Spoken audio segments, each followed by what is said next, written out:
بسم اللہ الرحمن الرحیم۔ صحیح بخاری حدیث نمبر 119۔ حضرت ابو ہریرہ رضی اللہ عنہ سے روایت ہے کہ میں نے عرض کی، یا رسول اللہ صلی اللہ علیہ وسلم، میں آپ صلی اللہ علیہ وسلم سے بہت سی باتیں سنتا ہوں مگر بھول جاتا ہوں۔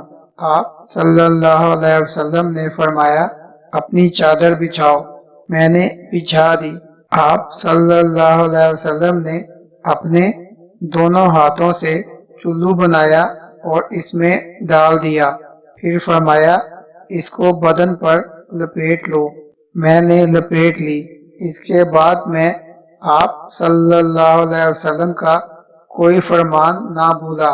ہم سے ابراہیم بن منظر نے بیان کیا، انہوں نے کہا، ہم سے ابن ابی فتیق نے یہی حدیث بیان کی۔ اس روایت میں یہ ہے کہ اپنے ہاتھ سے چلو لے کر اس میں ڈال دیا۔